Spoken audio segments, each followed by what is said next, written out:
नमस्कार, स्वागत है आपका हमारे चैनल में और मैं रानी गुप्ता आपके साथ। इस वक्त की बड़ी खबर सामने आ रही है कर्नाटका से। आपको बता दें कि कर्नाटका में नई कांग्रेस की सरकार बनी है, लेकिन लगातार तुष्टीकरण की राजनीति का सिलसिला जारी है। बता दें कि जहां प्रियांक खड़गे कभी किसी तरीके का बयान देते हुए नजर आते हैं, तो अब कर्नाटका में ही पशुपालन मंत्री वेंकटेश ने बड़ा बयान दे दिया है, जिससे कि विवाद खड़ा हो चुका है। बता दें कि उनका कहना है कि जब भैंसों को काटा जा सकता है तो गाय को क्यों नहीं काटा जा सकता है।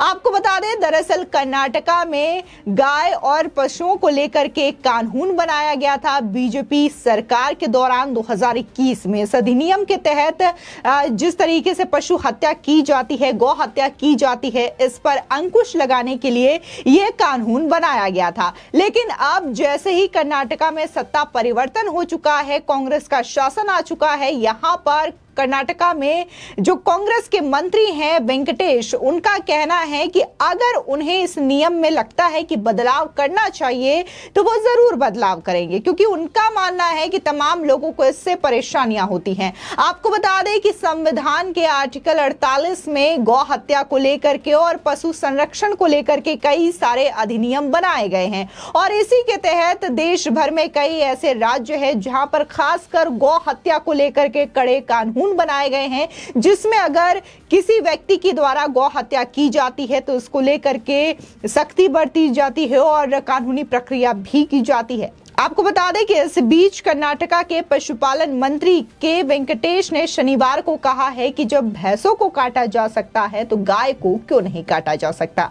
अपने बयान के माध्यम से उन्होंने ये संकेत दे दिया है कि कांग्रेस सरकार बीजेपी सरकार द्वारा राज्य में लागू किए गए गौ हत्या विरोधी कानून की समीक्षा करेगी। वहीं उनके इस बयान से सियासी घमासान भी मच चुका है। बता दें कि जो बीजेपी के समर्थक है, उनका कहना है कि इस तरीके से बयान दे करके वो एक समुदाय को खुश करना चाहते हैं, तुष्टीकरण की राजनीति कर रहे हैं और हिंदुओं का अपमान कर रहे हैं, क्योंकि कहीं ना कहीं ये सभी को पता है कि किस तरीके से हिंदू लोग, सनातन लोग गाय को पूजते हैं और गौ हत्या को लेकर के उनका हमेशा से मानना है कि ऐसा कानून बनाया जाना चाहिए जिससे गौ हत्या पर अंकुश लगाया जा सके। आपको बता दें कि वेंकटेश ने कहा है कि सरकार इस कानून के संबंध में चर्चा करेगी और फिर फैसला लेगी। उन्होंने कहा कि पूर्ववर्ती बीजेपी सरकार एक विधेयक लाई थी जिसमें उसने भैंस और उसका वध करने की अनुमति दी थी, लेकिन कहा था कि गौ हत्या नहीं होनी चाहिए। बीजेपी के सरकार ने इसे सजा को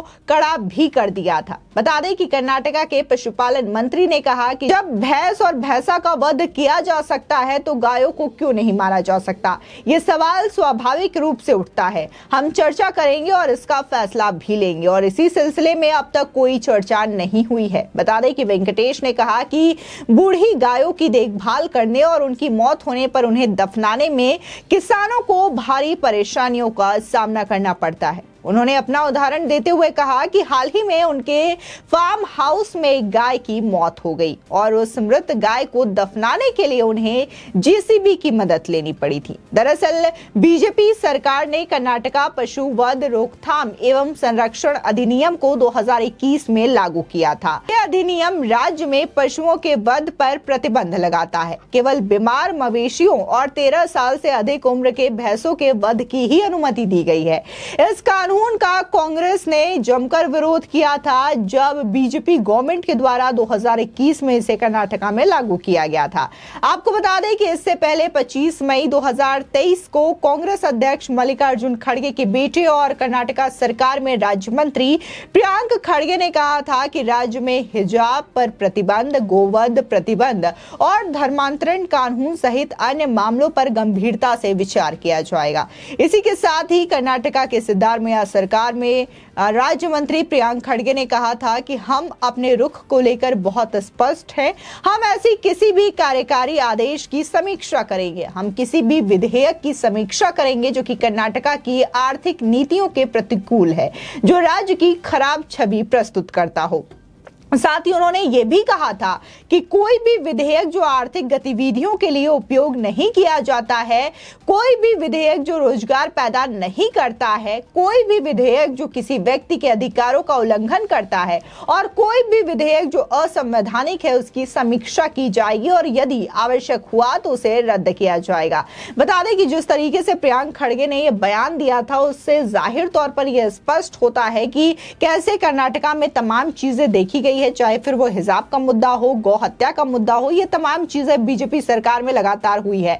ऐसे में कहा यह जा रहा है कि कांग्रेस की नई नई सरकार कर्नाटका में बनी है और इसकी वजह से वो जाहिर तौर पर तुष्टीकरण की राजनीति का कार्ड खेलकर ही सत्ता में आए हैं और इसको भरपूर वो इस्तेमाल भी करेंगे और एक समुदाय को खुश भी करेंगे। वहीं दूसरी ओर कहा जा रहा है कि अगर ठीक इसी तरीके का काम कांग्रेस करती रही कर्नाटका के अंदर तो जाहिर तौर पर इसकी छवि अन्य स्टेट तक जाएगी और आने वाले विधानसभा और लोकसभा चुनाव पर भी इसका भरपूर असर देखने को मिल सकता है। बता दें कि अगर हाल ही की बात की जाए तो इस साल के आखिर तक विधानसभा चुनाव होने वाले हैं छत्तीसगढ़, मध्य प्रदेश और राजस्थान में। यहां पर अगर बात हम राजस्थान की करें तो कांग्रेस की सरकार बनी हुई है, लेकिन जिस तरीके से उन्होंने कर्नाटका में वादे किए हैं 5 चुनावी वादे और उनका कहना था कि जैसे ही चुनावी प्रक्रिया होगी कांग्रेस की सरकार सत्ता में आएगी वो तुरंत इन वादों को लागू करेंगे। और इतना ही नहीं, जब बकायदा शपथ ग्रहण समारोह हो रहा था तब भी राहुल गांधी ने कहा था कि बस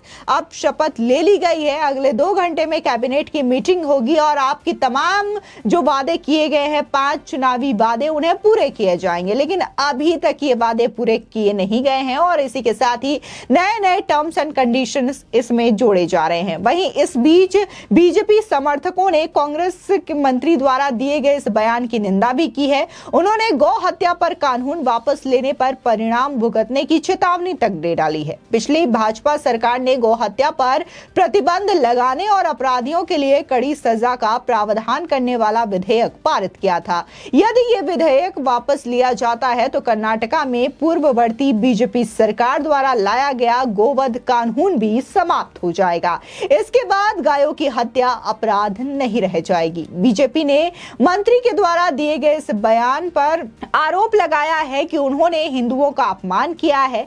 बीजेपी ने कहा है कि कांग्रेस सरकार सिर्फ एक वर्ग को खुश करने के लिए इस तरीके की घोषणाएं कर रही हैं। इससे पहले बजरंग दल पर बैन लगाने की घोषणा पर भी बहुत ज्यादा बवाल कर्नाटका में देखने को मिला था। आपको बता दें, दरअसल जब चुनाव का समय था तब लगातार चाहे वो बीजेपी हो या फिर कांग्रेस हो अपने अपने घोषणा पत्र को रिलीज कर रही थी और इस बीच कांग्रेस के घोषणा पत्र को लेकर के काफी ज्यादा हंगामा देखने को मिला था, क्योंकि इस घोषणा पत्र में कांग्रेस के द्वारा यह कहा गया था कि बजरंग दल को वो बैन कर सकते हैं और साथ ही बजरंग दल की तुलना उन्होंने पीएफआई से की थी, जिसके बाद भारी हंगामा कर्नाटका में देखने को मिला था और शायद इसी का असर रहा जिसकी वजह से एक समुदाय कांग्रेस से ज्यादा प्रभावित हुआ और उन्हीं का वोट कांग्रेस को ज्यादातर मिला, जिसकी वजह से आज कर्नाटका में कांग्रेस की सरकार बनी है। और साथ ही कहीं ना कहीं जो कांग्रेस के द्वारा फ्री ब्रीज देने की कोशिश की गई थी, मुफ्त की राजनीति करने की कोशिश की गई, इसका भी भरपूर फायदा यहां पर कांग्रेस को मिला था। फिलहाल वादे तो कर दिए गए हैं लेकिन अभी तक ये वादे पूरे नहीं किए गए हैं। एक के बाद 2 कैबिनेट मीटिंग हो चुकी है लेकिन अभी तक इन वादों पर कोई भी ध्यान नहीं गया है। बस हाँ, टर्म्स एंड कंडीशन को लगातार यहां पर कांग्रेस सरकार इंक्रीज कर रही है और उनका कहना है कि जो हमने वादे किए थे वो हमने ये नहीं कहा था कि ये सभी के लिए होंगे, बल्कि कुछ नियम और शर्तों के साथ ये वादे लागू किए जाएंगे। फिलहाल इस खबर को लेकर के आपकी क्या राय है हमारे कमेंट सेक्शन में जरूर बताएं। आगे की और भी अपडेट के लिए चैनल को सब्सक्राइब करना ना भूलें।